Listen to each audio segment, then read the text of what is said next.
आज बात बुआ और बबुआ की करेंगे, क्योंकि इन दोनों ही नेताओं की जाति जाति नहीं है। जाति को आधार बनाकर दोनों पार्टियां बनी, वो समाजवादी पार्टी हो या फिर बहुजन समाजवादी पार्टी हो।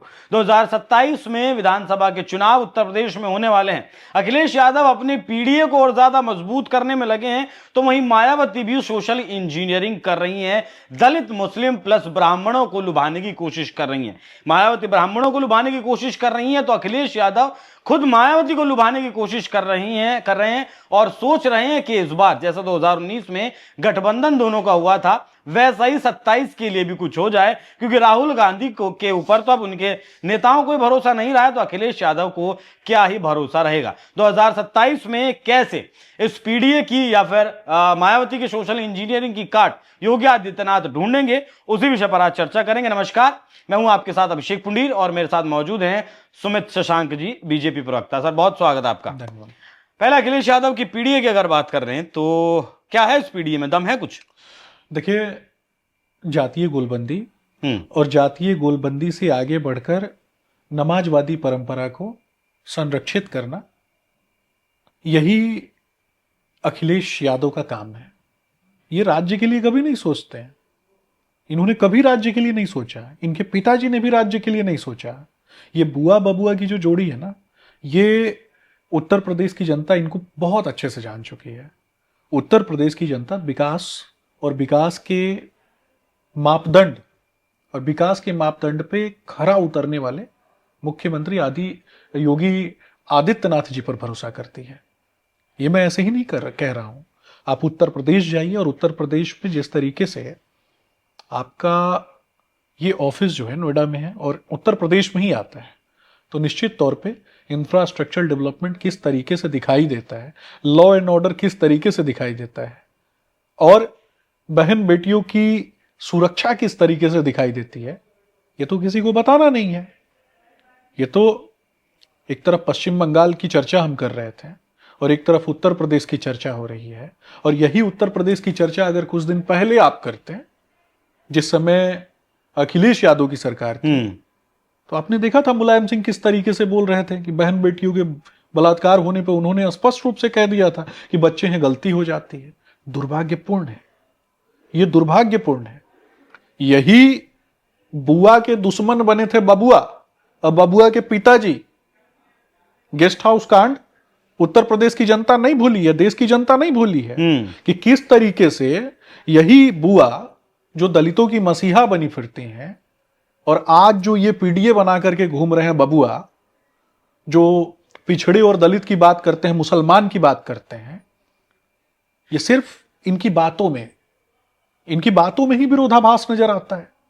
और वही बुआ की जान के पीछे पड़े थे बबुआ और बबुआ के पिताजी।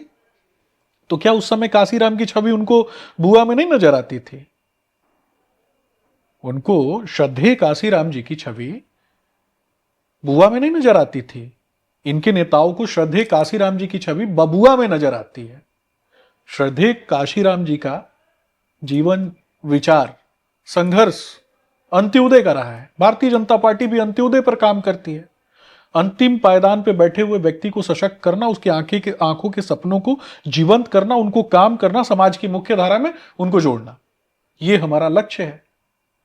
और उत्तर प्रदेश के मुख्यमंत्री लगातार सतत प्रक्रिया के अनुसार उत्तर प्रदेश को आगे बढ़ाने के लिए काम कर रहे हैं। ठीक है। कौन सा मुख्यमंत्री था इसके पहले उत्तर प्रदेश में नहीं, जो विदेश में जाकर के विदेशी निवेश लेकर के आना, फिल्म सिटी बनाना? जब पूर्वांचल, उत्तर प्रदेश, बिहार के लोगों को दिक्कत हो रही थी महाराष्ट्र में कि फिल्म सिटी में हमें काम नहीं मिल रहा है, नेपोटिज्म हो रहा है, तो यही बाबा योगी आदित्यनाथ हैं जिन्होंने उत्तर प्रदेश में फिल्म सिटी बनाने का काम किया। और उत्तर प्रदेश की सड़कें उसका निर्माण करना, उन सड़कों पे विकास के जो मापदंड सब देख रहे हैं, उत्तर प्रदेश की जनता देख रही है। कानून व्यवस्था उत्तर प्रदेश की पूरे देश के लिए एक नजीर है। ये बनाने का काम तो भारतीय जनता पार्टी के मुख्यमंत्री ने बिल्कुल। लेकिन मैं थोड़ा सा आगे बढ़ता हूं। 2017 में आखिरी बार अखिलेश यादव थे, 10 साल हो गए। 12 में मायावती थी, तो सत्ता से लंबा वक्त हो गया दूर है। ऐसे में क्या दोनों मिल सकते हैं, या अगर मिल नहीं पाए तो योगी आदित्यनाथ के खिलाफ कोई षड्यंत्र रचा जा सकता है, राजनीतिक षड्यंत्र? देखिए, भ्रष्टाचारियों, परिवारवादियों और लुटेरों की एक जमात है इंडी गठबंधन देश में, जो अलग अलग राज्यों में मौका परस्ती के अनुसार एक दूसरे को भी गाली देने में से नहीं बाज आते, एक दूसरे को भी डसने से नहीं बचते हैं। लेकिन जब प्रधानमंत्री नरेंद्र मोदी जी के खिलाफ बोलना हो, जब भारतीय जनता पार्टी के खिलाफ बोलना हो, जब किसी ईमानदार मुख्यमंत्री के खिलाफ बोलना हो, तो ये सब एक हो जाते हैं, ये छाती पीटने लगते हैं, इफ्तारवादी परंपरा प्रारंभ हो जाती है, लैंड जिहाद करने वाले लोग इनको अच्छे लगते हैं, लव जिहाद करने वाले लोग इनको अच्छे लगते हैं, इनको जिहादी मानसिकता पसंद है, इससे ऊपर कुछ नहीं है। इनको ना पिछड़ा पसंद है, ना इनको दलित पसंद है, इनको केवल पसंद है तो कुर्सी पसंद है, रोहिंग्या मुसलमान पसंद है, नमाजवादी परंपरा पसंद है, इफ्तारवादी परंपरा पसंद है। ठीक है, एक और सवाल आपसे कि मायावती लंबे वक्त से थोड़ा सा इनएक्टिव थी, मतलब कहें कि उनकी राजनीति जो है बहुत ज्यादा एक्टिव तरीके से नहीं चल रही थी, लेकिन अभी पिछले एक साल से देखा जा रहा है कि किस तरीके से मायावती एक्टिव हुई हैं। मायावती के एक्टिव होने से खतरा बीजेपी को है या समाजवादी को? देखिए, आदरणीय मायावती जी, मैं पूरे सम्मान पूर्वक कहता हूं कि उनकी जब सरकार थी, उन्होंने भी कहीं ना कहीं उत्तर प्रदेश में बहुत अच्छा काम नहीं किया, जिस कारण से उत्तर प्रदेश की जनता ने भारतीय जनता पार्टी को चुना। एक बार नहीं चुना, भारतीय जनता पार्टी को उसके बाद भी चुना, 2 बार। और मुख्यमंत्री योगी आदित्यनाथ जी का नेतृत्व, जिस कारण से चाहे पूर्वांचल के विकास की कहानी हो, चाहे पूर्वांचल से आगे बढ़कर आप नोएडा, ग्रेटर नोएडा, लखनऊ किस तरीके से बदल रहा है, कानपुर किस तरीके से बदल रहा है, लॉ एंड ऑर्डर, प्राथमिक, द्वितीयक, तृतीयक तीनों सेक्टर्स, चाहे कृषि का सेक्टर हो, चाहे उद्योग जगत की बात हो, चाहे उद्योग जगत के अंदर जब कैटेगराइज करके देखेंगे तो लघु एवं कुटीर उद्योग की बात हो, और लघु एवं कुटीर उद्योग से आगे बढ़कर सेवा क्षेत्र की बात हो। पहले उत्तर प्रदेश के युवा दूसरे राज्यों में सेवा क्षेत्र में कंट्रीब्यूट करने के लिए जाते थे। आज दूसरे राज्य से कई सारे लोग उत्तर प्रदेश के बड़े शहरों में, ग्रामीण क्षेत्रों में सेवा क्षेत्र में आकर के काम कर रहे हैं।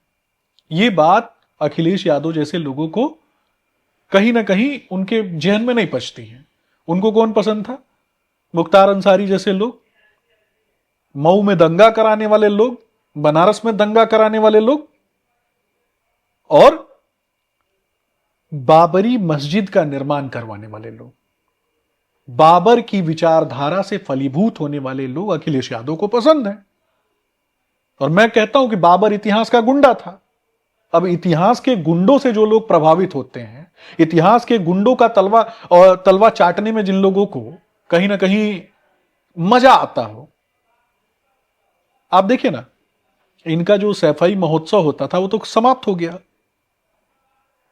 और क्या करते थे वहां पे? तो देश भर से बड़े बड़े कलाकारों को ला करके नाच गाना, यही कला संस्कृति को संवर्धित करने के लिए क्या किया? उत्तर प्रदेश के कलाकारों के लिए इन्होंने क्या किया? उत्तर प्रदेश में चित्रकला से संबंधित लोगों के लिए इन्होंने क्या किया?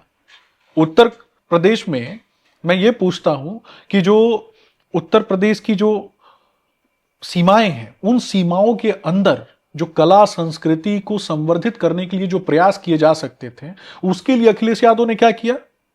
बदले में क्या होता है मालूम है? सोनिया गांधी जी की सुपुत्री का पेंटिंग जो है वो करोड़ों रुपए में बिकता था। और ये क्या कहते थे कि उत्तर प्रदेश के लड़के, और इनके लिए लड़का 2 ही था, एक अखिलेश यादव और दूसरा राहुल गांधी। एक कहावत है हमारे यहां कि एक फुटले फुटले दूसरे का पेनिए नहीं, मतलब तो एक जो है उसमें छेद है, तो दूसरे का बिन पेंदी का लोटा। तो ये बिन पेंदी के लोटे वाली कहावत जो है, इन दोनों पे चरितार्थ होती है।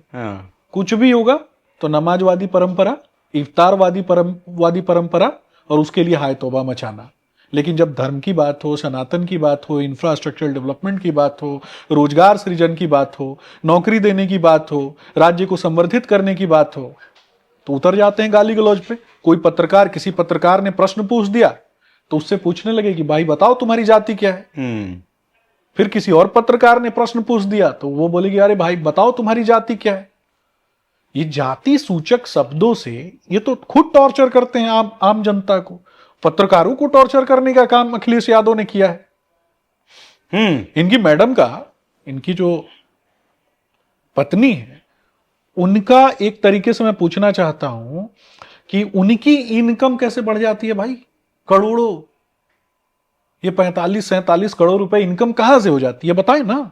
आकर के चुनावी हलफनामे में इन्होंने जो दिया है, ये 12 साल में इनकम इस तरीके से कैसे बढ़ जाती है किसी व्यक्ति की, जरा वो फॉर्मूला हमें भी बताएं, हम भी अपने पैसे लगा के इनकम बढ़ाने की कोशिश करेंगे, आप भी बढ़ाएंगे, आम जनता, देश की जनता, आम जनता जो है वो बढ़ाएगी अपनी इनकम। ऐसा कोई फॉर्मूला उनको मालूम है तो, लेकिन ऐसा फॉर्मूला सिर्फ मुलायम सिंह के परिवार में है। ठीक है। और जब योगी आदित्यनाथ जी प्रश्न कर देते हैं, पूछ देते हैं, तो इनको मिर्ची लग जाती है। आम जनता और आम जनता का प्रतिनिधि, सामान्य परिवार से निकला हुआ एक व्यक्ति, भगवा धारण करने वाला एक व्यक्ति, पूजा पद्धति में विश्वास करने वाला एक व्यक्ति, सत्य सनातन संस्कृति में विश्वास करने वाला एक व्यक्ति, प्रभु श्री रामचंद्र जी में विश्वास करने वाला एक व्यक्ति कैसे इनके गले की हड्डी बन गया, इनको पसंद नहीं आता।